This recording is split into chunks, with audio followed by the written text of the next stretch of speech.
Hey everybody, welcome to the Mark Parham podcast. I've been on Twitter and I saw a video where it's a protest in Brazil, and I think it's a sort of a free speech protest because X was banned there, formerly known as Twitter, and I'm happy to see things like this. Again, I know I'm a few days late talking about this, but I'm happy to see things like this because it shows that a lot of people are awake and a lot of people are questioning their government.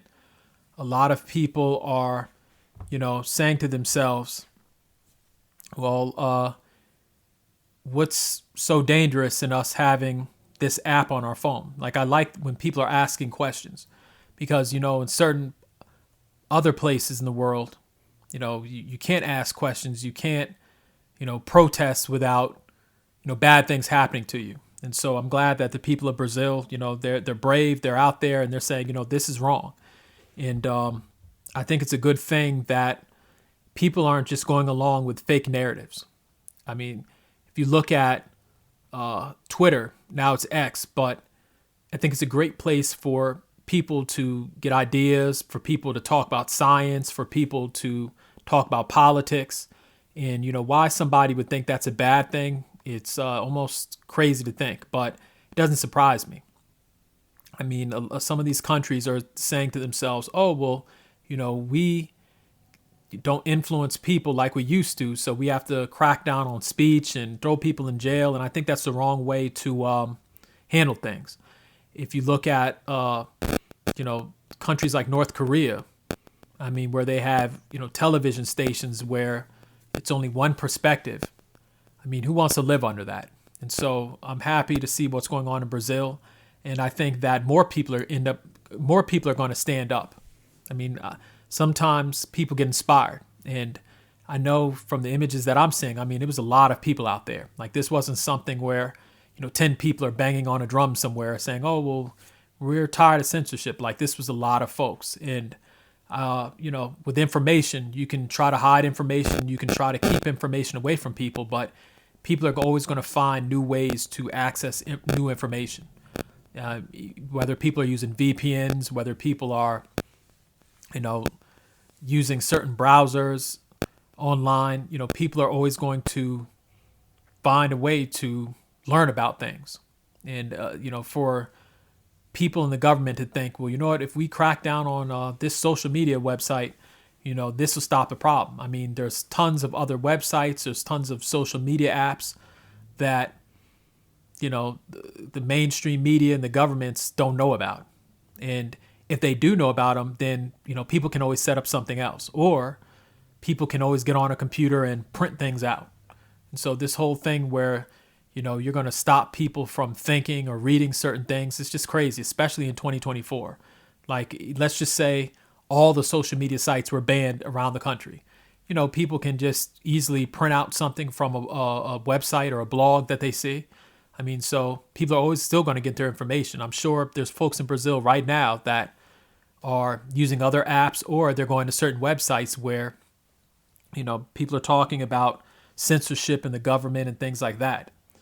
And, it's crazy because some of these liberals or some of these, left-wing people always talk about conservatives and, people who are more right-leaning as, oh, they're fascist and they're evil and all this other stuff. But when you take away people's free speech, I mean, to me, that's evil. When you tell a person you can't express yourself the way you want to express yourself, I think that's horrible. And I think this is a huge mistake. And I think that, people are going to see this and say, why do I want to do business in Brazil? Why do I want to live in Brazil? Like, it's a beautiful country. It's got beautiful people and women and coastline. But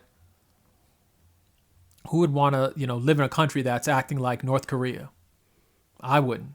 I wouldn't want to, I mean, even with all the beaches and, nice weather, who would want to live in a country where you got to be worried about going to jail or being fined for expressing yourself? And I even saw one article where I think it was on Twitter where They were going to fine people $8,000 or $10,000 for using VPNs, and it's crazy. I mean, for Brazil of all countries to do this doesn't surprise me when I look at the leadership, but it's crazy. And I think Brazil is a perfect lesson for everybody. And if we get somebody like Kamala Harris in there, who's leans to the left and believes in cracking down on free speech and taking away people's guns, even if they own them the right way, even if they're a legal gun owner, it could happen in America. I mean, sometimes you look at other folks and say, oh, it can't happen here, but it can happen right where you live at. And that's the scary thing. That's the thing that people don't realize. Like in a country like America, you get the wrong people in there, and I would say a person like Kamala Harris in there, and all of a sudden you have websites being shut down and social media sites being shut down. I mean, look at what the Biden administration did to Twitter. Now it's X, but they were pressuring folks. The government was pressuring people not to, have people be able to post things online about COVID, and it's something out of a movie. And even though it's better late than never, but look at how Mark Zuckerberg came out and said, "Oh, well, I was pressured by the Biden administration. I was pressured to do certain things." Even with Twitter, how they shut down people's accounts, who are doctors, people who are qualified to talk about medicine and talk about COVID. Look at how they were able to shut those people down because they felt, they were going to say the wrong thing. And so, it's just scary times that we live in right now, but I'm encouraged by seeing people out in the streets, people, still getting information. I mean, you're not going to be able to censor information.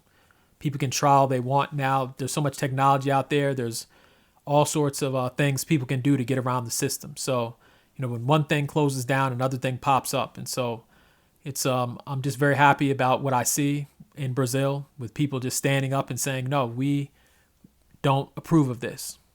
We don't approve of censorship and people trying to control, what we can post online. So in the comment section, just let me know how you feel about what's going on in Brazil and, how they're trying to just censor free speech. Let me know how you feel about that. Thank you.